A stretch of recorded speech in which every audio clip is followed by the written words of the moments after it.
Adesso il confronto verrà fatto nei confronti di queste altre persone la cui verifica era stata solo prospettata e ovviamente questa è un'attività che determina un allungamento dei termini per il quale oggi quindi è stato rinviato il procedimento appunto al 14 di ottobre. Quante persone sono? Dalla lista che abbiamo visto intorno a una ventina di persone. Con la ventina di nuovi nomi che si aggiungono agli 11 indagati, sono in tutto 31 le persone coinvolte nell'inchiesta su una bomber riaperta dalla Procura di Trieste nel novembre del 2022. Lo hanno appreso questa mattina gli avvocati difensori di alcuni degli indagati nel corso della breve udienza convocata dal giudice per le indagini preliminari Luigi Dainotti e rinviata al prossimo 14 ottobre. I 20 nomi non sono in realtà nuovi, in quanto figurano in un allegato agli atti dell'inchiesta, ma non risultano indagati. L'allargamento della platea di indagati era già previsto fin dall'inizio dell'indagine. Questi nominativi sono già contenuti nel fascicolo del pubblico ministero.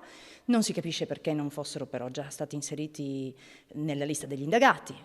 Fatto sta che così non è stato, pertanto a questo punto si allarga la platea e è necessario più tempo per espletare le operazioni. A questo gruppo di persone verrà chiesto di sottoporsi volontariamente al prelievo del DNA. In caso di diniego il GIP potrà valutare se disporre il prelievo coatto. La maggioranza degli 11 indagati ha già accettato di fornire il DNA, che sarà analizzato e messo a confronto con i reperti trovati sui luoghi degli attentati del Bombarolo del Nord-Est dal generale Gianpietro Lago, comandante dei RIS di Parma, e dall'antropologa molecolare forense Elena Pilli dell'Università di Firenze. C'è effettivamente una difficoltà di comunicazione tra i periti del giudice e i periti di parte.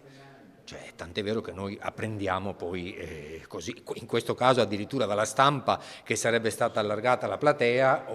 Tra gli 11 indagati nell'inchiesta riaperta c'è anche Elvo Zornitta, l'ingegnere di Azzano X che fu accusato di essere una bomber, poi scagionato nel 2009 poiché la prova regina che lo doveva inchiodare, un lamierino, risultò manomessa.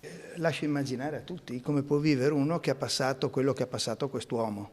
Cioè, sono 20 anni che dentro il tritacarne ne ha passate di cotte e di crude immeritatamente, perché io sono ultra convinto che lui sia assolutamente estraneo, ha pagato un conto veramente eccessivo. Provate a immaginare adesso a distanza di 20 anni che rientra dentro nel tritacarne.